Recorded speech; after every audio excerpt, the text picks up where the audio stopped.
Chairman sir, I rise to apprise this august house, of recent developments in West Asia that are cause of deep concern to all of us. Nothing will go on record except the minister's statement. As honorable members are aware, this round of conflict started on 28 February 2026. It has witnessed not only fighting between Israel and the United States on one side and Iran on the other, but also attacks on a number of Gulf states. There have been numerous casualties, including at the leadership level in Iran, as well Nothing will go on record except the minister's statement. As well as destruction of infrastructure in the region. At the very outset, government had issued a statement on 28 February expressing its deep concern and urging all sides to exercise restraint, avoid escalation and prioritize the safety of civilians. We believe, and we continue to believe, that dialogue and diplomacy should be pursued to de-escalate tensions and address underlying issues.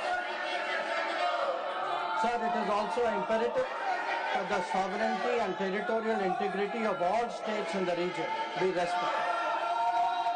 Given the gravity of the situation, the Cabinet Committee of Security, CCS, met on 1 March under the chairmanship of the Honorable Prime Minister. It was briefed on the airstrikes in Iran and the subsequent attacks in several Gulf countries. The CCS was concerned over the safety and security of the Indian community in the region. It also focused on the implications for regional security and for economic and commercial activities. The committee was apprised of difficulties faced by Indian travelers transiting the region and by students appearing for scheduled examinations in these countries. It directed all concerned ministries and departments to take appropriate measures to respond to these problems. Honorable Prime Minister continues to closely monitor emerging developments and relevant ministries are coordinating to ensure effective responses. Sir, the conflict has continued to intensify and the security situation in the region has deteriorated significantly. We have noted that, in fact, the conflict has spread to other nations with mounting destruction and deaths. Normal life and economic activities in the entire region are visibly affected. In expressing our sorrow at the loss of lives. Honorable Chairman sir, while any development that negatively impacts peace and security in the world is deeply troubling, this ongoing conflict is an issue of particular concern for India. We are a neighboring region and understandably have obvious stakes that West Asia remains stable and peaceful. There are almost 1 crore Indian citizens who live and work in the Gulf nations. In Iran too, there are a few thousand Indians who are there for study or for employment. The region is key to our energy security and includes many important suppliers of oil and gas. Chairman sir, the Gulf is also a major trade partner, accounting for almost $200 billion annually. The House is also aware that in the last decade, there has been significant investment from the region into the Indian economy. Therefore, serious supply chain disruptions and climate of instability that we perceive are serious issues. Furthermore, these include attacks on merchant shipping where Indian nationals often constitute a large proportion of the crews. We have sadly already lost 2 Indian mariners and 1 remains missing in such incidents. I know that the House joins me in condemning that deaths. Honorable Chairman sir, Government has been assessing the situation in West Asia continuously since the 12-day war in June 2025. We noted the indications of growing tension and cautioned the Indian community in Iran accordingly. On 5 January 2026, Indian nationals were advised by the Ministry of External Affairs to avoid non-essential travel to Iran. Those already resident there were urged to register with the embassy, exercise due caution, and monitor the embassy website and social media handles. A second advisory was issued on 14 January, reiterating this advice to avoid travel in even stronger terms. The Directorate General of Shipping, Mumbai, in parallel, issued its own advisory on 14 January for Indian seafarers, asking them to follow embassy advisories and avoid unnecessary movement ashore. Recruitment and shipping companies were asked not to deploy or send Indian seafarers to Iran. Sir, reflecting our assessment of the evolving situation, the Indian Embassy in Tehran issued another advisory on 14 February urging Indian nationals, including students, pilgrims, business persons and tourists, to leave Iran by all available means of transport, including commercial flights. They were asked to contact the embassy for any assistance and provided with 24/7 helplines. This was again reiterated in strong terms through another advisory on 23 February. Some heeded these advisories and have left the country. However, many others have disregarded them and remain in Iran. We are also in touch with our fishermen who operate out of Iran. This was the situation till 28 February 2020. Once the conflict commenced, the Indian Embassy has facilitated the relocation of several Indian students in Tehran to places outside Tehran. An advisory update with emergency contact helplines was issued on 3 March. Similarly, facilitation was extended to pilgrims for their internal movement. Indian nationals who were in Iran for business reasons were assisted to cross over to Armenia and return home.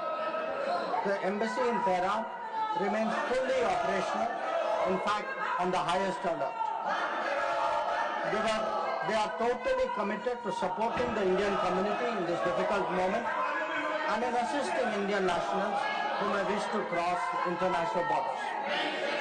Where seafarers are concerned, the Directorate General of Shipping, through an order of 2nd March, has constituted a quick response team for immediate response, coordination and support functions. This too will function on a 24/7 basis. Honorable Chairman, sir, I would like to inform the House through you that every Indian embassy in the region has similarly issued advisories. The embassy in Israel did so on 28th February and 1 March, UAE on 28th February and 5 March, Bahrain on 28th February, Qatar on 28th February, Kuwait on 28th February and 5th March, and Saudi Arabia on 28th February and 8th March, Oman on 28th February, Iraq on 28th February and 5th March. MEA has set up a dedicated special control room to monitor the situation and respond to queries from those. I will come back to let him complete his statement. Let him complete his statement. You are not allowing him to make the statement. That is not correct. Gargaji, that is not correct. I allowed you to speak. Let him complete the statement. I will come back to you. Let him complete the statement. Please. The MEA's latest update on this was issued on 7th of March.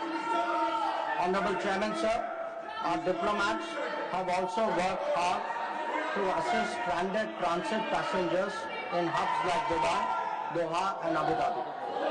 They have facilitated international border crossings for Indian nationals, including from UAE to Oman and from Qatar, Kuwait and Bahrain to Saudi Arabia. Wherever there has been a partial opening of airspace, we have approved and undertaken commercial flights, including non-scheduled flights, to enable the return of Indian passengers. Our estimate is that as of yesterday, almost 67,000 of our nationals have done so. Sir, I also saw, today I was informed of a handout of information put out by the Ministry of Civil Aviation, and this tells us of the efforts government is making. Yesterday there were 15 inbound flights operated by Indian carriers which arrived in India. On the 7th. On the 8th there were 49 flights, and on the 9th there are 50 flights. So I want to assure the House that every effort is being made that those who are stuck in the region, those who are transit passengers who are there, those who need to come back urgently from this region, we are making every effort for them to do so. Chairman, sir, throughout this period, government maintained close contact with relevant countries. Honorable Prime Minister himself has spoken to the President of UAE, the Amir of Qatar, the Crown Prince of Saudi Arabia, the Crown Prince of Kuwait, the King of Bahrain, the Sultan of Oman, the King of Jordan, and the Prime Minister of Israel. In each case, we received assurances that the well-being of the Indian community would be a priority for the host government. I have similarly been in close touch with my counterparts in these countries. Insofar as the United States is concerned, we have maintained regular contacts through diplomatic channels. While attempts have been made, contacts with Iran at the leadership level are obviously difficult at this time. I have, however, spoken to Foreign Minister Erupts on 28 February and 5 March 2026. We will continue these high-level conversations in the coming days. Sir, the House will also be interested in the issue of an Iranian vessel that is currently docked in Kochi.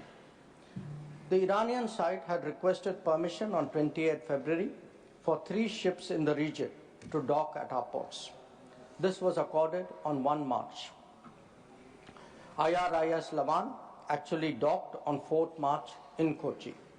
The crew is currently in Indian naval facilities. We believe that this was the right thing to do, and the Iranian foreign minister has expressed his country's thanks for this humane gesture. Honorable Chairman, sir, in view of the implications of this conflict for our energy security, I also seek to address that particular concern. Government remains committed to ensuring that fully, taking into account availability, costs, and risks of the energy markets. For us, the interests of the Indian consumer has and will always be the overriding priority. Where required, Indian diplomacy has supported the endeavors of our energy enterprises in this volatile situation. Honorable Chairman, sir, let me conclude by highlighting the 3 guiding factors of our approach. 1. India is in favor of peace and urges a return to dialogue and diplomacy. We advocate de-escalation, restraint, and ensuring the safety of civilians. 2. The well-being and security of the Indian community in the region is our priority. We will continue to work with the governments of the region towards that end. And 3. Our national interest, including energy security and trade flows, will always be paramount. I'm confident, sir, that the government has the full support of this august House on this matter. I thank you. Now, Honorable Leader of the